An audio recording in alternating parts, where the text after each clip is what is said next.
Hello. Uh, so the other population that I'm going to be talking about is going to be Latino families and children. Um, Based on my personal experience, probably the biggest bias that I have about Latino families and children is that for some reason, when I see a Latino last name, on the Epic or whatever, I start thinking that I have to speak Spanish to them right away. And I'd say about like 30% of the time they don't know Spanish, and it was probably something I should not have done. And it's something that I do need to work on because not every Latino knows Spanish. Um, so the biases that I have witnessed in healthcare settings and community of this group of people, the Latino families and children. So one time when I was at clinical, there was this Latino patient. He was about in his 40s, had a gangrenous toe, and he was a Spanish speaking patient only. And the nurse that was assigned to him was kind of not enthused about it because he hates the iPads like everybody else. They're such clunky tools, and you have to get the representative number and all that stuff, and everyone just gets turned off by it, including myself. I don't think it's a good replacement for somebody who understands the language and who understands their own people, as myself. I'm a Latino. So basically, what happened was that this man had a gangrenous toe, and he was in extreme pain. The nurse that was assigned to him felt like he was a medication seeker, and when I spoke to the patient, he was telling me that he was trying to talk to everybody to get pain medication for hours already, and that no one has been giving him the medication. And when I looked at his chart, he didn't really have a history with the hospital. There was nothing to me that indicated that he was a pain medication seeker. And on top of that, he had a gangrenous toe, so it seemed kind of obvious that he would be in pain. So when I spoke, I decided to lightly address the nurse about that matter, and I told him, he's been in pain for about 12 hours already. He hasn't had any medication in a while. Is it okay if I give him some medication for his pain? He's not looking too good. Um, and he sort of implied to me that he might be a medication seeker, but he doesn't know. And I I went into patient advocate mode, and I was like, yeah, but he looks like he's in pain. I was like, would it do us any harm to just give him a little bit of medication? And so, eventually, so I guess the bias I saw was that either he assumed that, that like a certain stereotype about Latino people or about medication seeking, or something else. Could be incompetence of some sorts. Who knows? I'm just happy I was able to help. But provider bias is not a huge.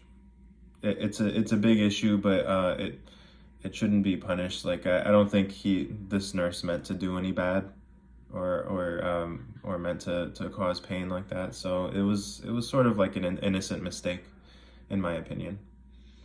So as far as the article Cross Gary 2013, how biases affect othering behavior in populations, as I've explained here, to me it seemed like that it was a bit dehumanizing. It can be dehumanizing for certain populations, especially minority populations, ones who aren't understood or who speak different languages, and so it affects a whole plethora of things. To be honest, it could even it in Latino populations it has the ability to lower lifespans. So people in this group don't really experience equal care to their white counterparts. Um, it's it's kind of a thing among minority communities in general.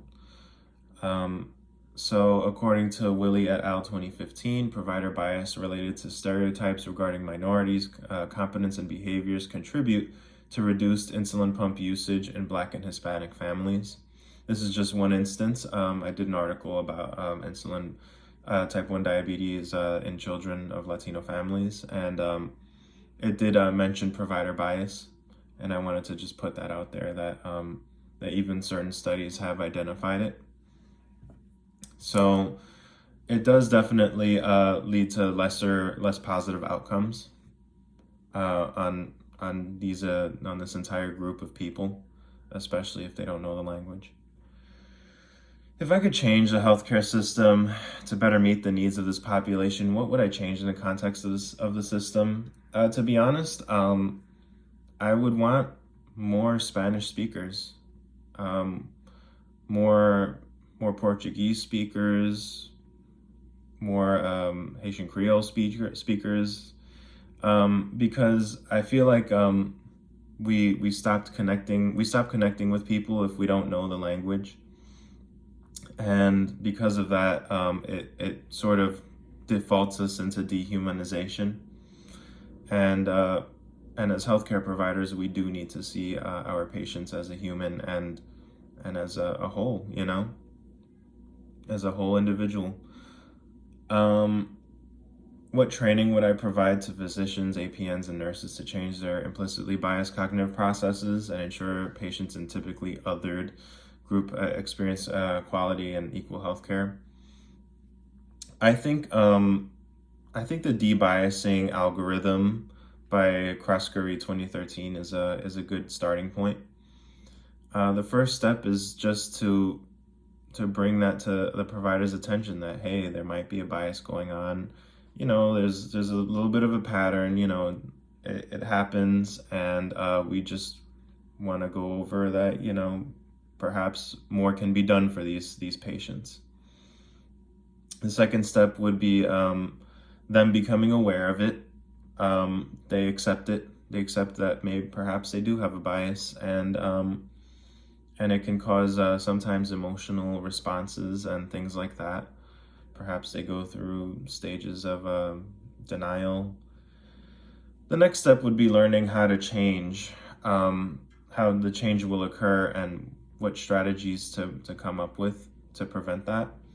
So these providers would probably just come up with ways to check themselves when they see certain populations, like Hispanic populations, and you know, think to themselves, okay, well, let me take a step back and let me see if what I've done can be done, you know, what more I can do for this population, and leave my assumptions at the door. Finally, the last step occurs when a new approach is incorporated into the cognitive makeup of the decision maker.